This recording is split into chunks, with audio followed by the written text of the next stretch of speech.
Le ministre Gédéon Timotheos a déclaré que l'accord conclu avec la construction d'une centrale nucléaire en Éthiopie renforcerait les relations éthio-russes.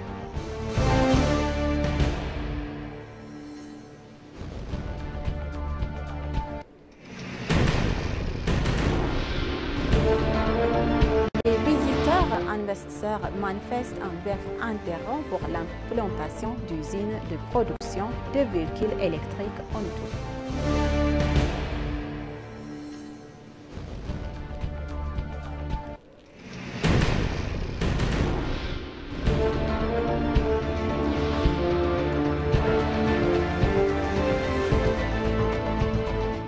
Bonjour chers téléspectateurs et bienvenue sur ABC. C'est notre journal d'aujourd'hui, du mercredi 22 octobre 2025. C'est moi, Samra Kodado, avec le journal. Restez avec nous. Le ministre des Affaires étrangères, Gédéon Timotheos, a déclaré qu'un accord conclu avec Rosatom pour la construction d'une centrale nucléaire en Éthiopie pour poursuivre les relations russo-éthiopiennes vers un nouvel domaine de la coopération.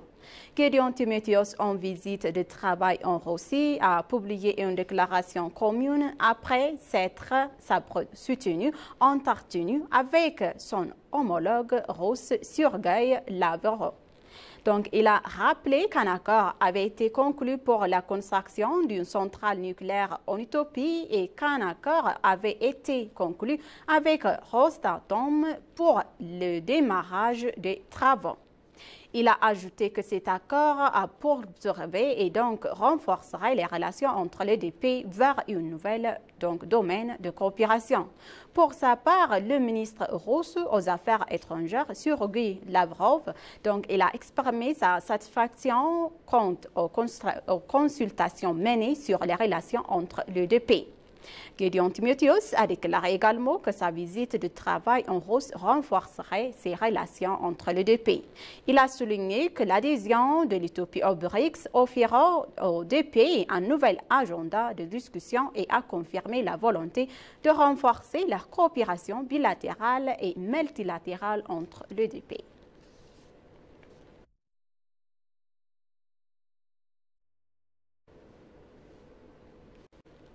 Le ministre des Affaires d'État des Affaires étrangères, Adara Abara, s'est entretenu avec l'ambassadeur de Koweït en Éthiopie, Naïf Abs, et en Éthiopie à son bureau. L'ambassadeur Adara Abara a évoqué sa récente visite au Koweït, soulignant les consultations politiques fructueuses et les nombreuses réunions bilatérales qui ont eu lieu lors de cette visite. Il a ensuite souligné l'importance de s'appuyer et renforcer sur les résultats de cet échange pour renforcer les relations entre les deux pays. L'ambassadeur Naïf Abs et Aïtabi a pour sa part salué les discussions tenues lors de la visite du ministère d'État au Koweït et a exprimé son engagement à promouvoir la coopération dans le domaine convenu. Les deux parties ont échangé leurs points de vue sur le renforcement de la collaboration sur les questions bilatérales et régionales d'intérêt commun et ont discuté également des moyens de promouvoir les partenariats dans le domaine du commerce, de l'investissement, de l'emploi à l'étranger et d'autres secteurs prioritaires.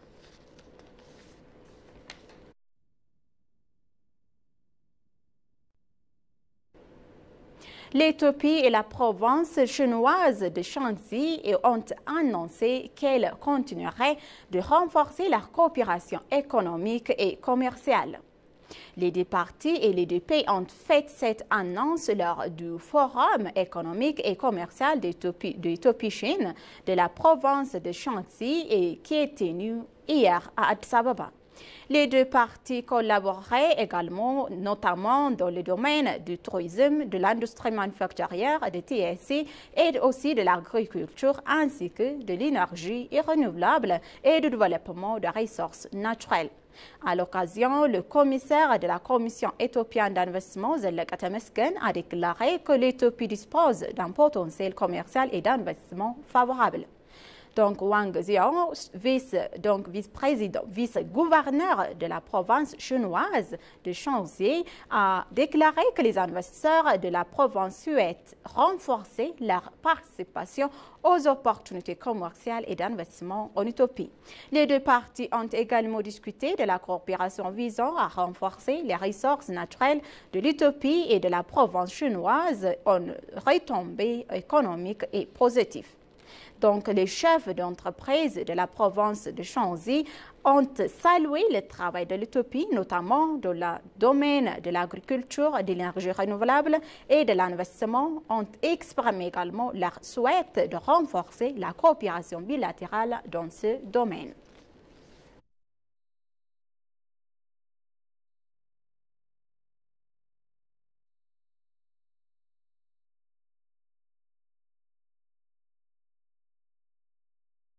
L'ambassadeur Dina Mufti, membre de la commission permanente des relations extérieures et des affaires de pays de la Chambre des représentants du peuple, a déclaré que l'intérêt national prime sur tout et chaque citoyen de l'Europe doit les défendre uniquement pour sa citoyenneté.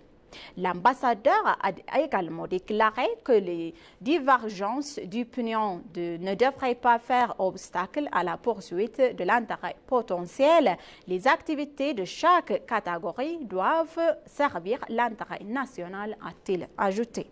Il a souligné également que la collaboration dans les secteurs économiques, politiques et social contribuera à promouvoir l'intérêt national.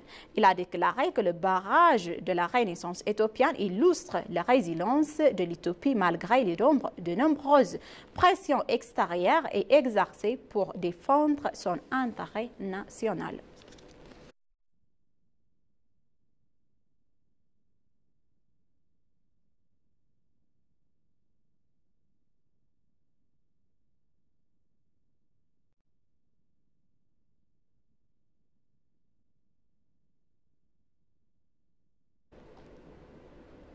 Le ministre des Finances, Ahmed Shideh, a rencontré le PDG de BRH, Bill Anderson, ainsi que le PDG d'Afron 50, Alian Obisse, pour explorer les opportunités de renforcement de la collaboration et de partenariat avec l'Éthiopie.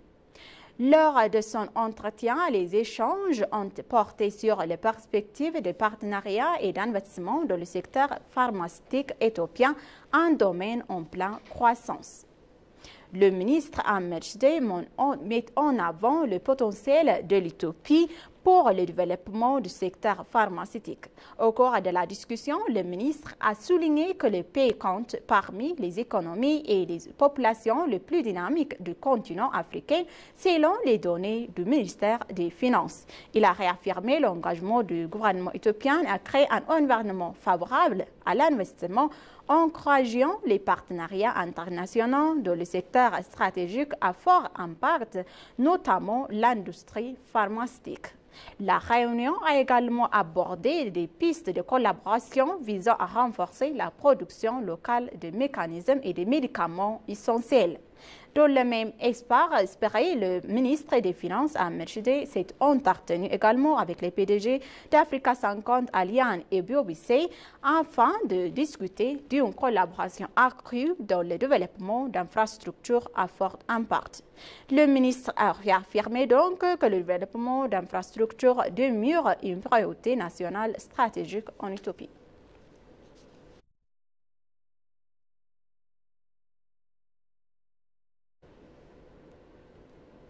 Dans un autre journal, le ministre des Finances, Ahmed Shideh, a eu un échange fructueux avec le directeur général du fonds d'Abiy Babi, donc pour le développement, Mohamed Saif Al-Souadi. L'entretien qui s'est tenu en marge de l'Assemblée annuelle de 2025 du groupe de la Banque mondiale et du Fonds monétaire international a porté sur le renforcement du partenariat de longue date entre l'Éthiopie et les Émirats arabes unis par les pays d'une coopération renforcée en matière de développement et d'investissement. Le ministre a félicité donc les FAD pour son soutien continu aux priorités du développement national de l'Éthiopie et exprimer sa gratitude pour le rôle du fonds dans le renforcement et le financement des prioritaires clés dans le divers secteurs favorisant une croissance durable et de création d'emplois. Dans son côté, Mohamed Saïf a réaffirmé l'engagement du FAD à approfondir sa collaboration avec l'Éthiopie et a souligné la volonté du fonds d'explorer de nouvelles opportunités pour favoriser la résilience économique et renforcer les relations bilatérales entre les deux pays.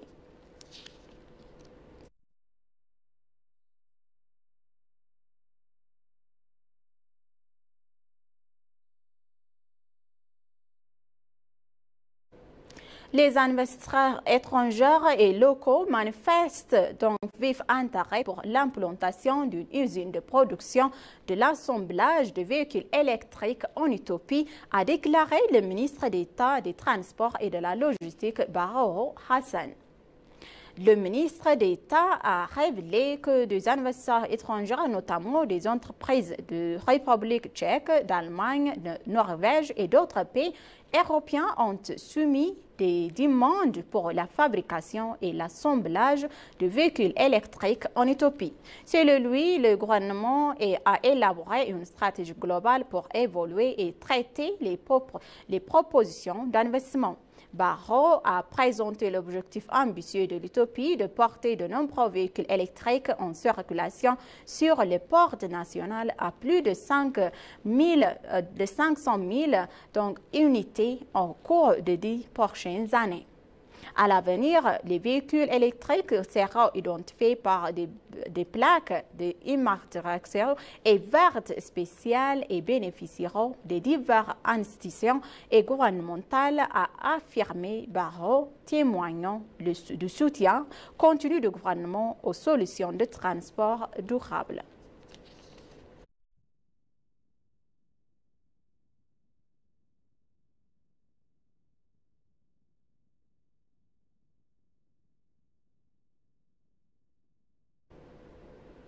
Chers téléspectateurs, maintenant je vous rappelle les titres principaux. Le ministre Gédéon Timotheus a déclaré que l'accord conclu pour la construction d'une centrale nucléaire en Éthiopie renforcerait les relations entre l'Éthiopie et la Russie.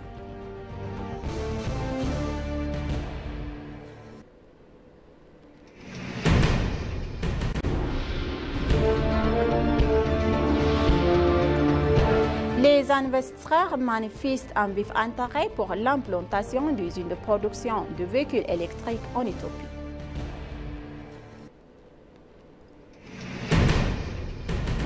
Merci, chers téléspectateurs, d'avoir resté avec nous jusqu'à la fin de notre journal d'aujourd'hui. Je vous souhaite donc une bonne journée.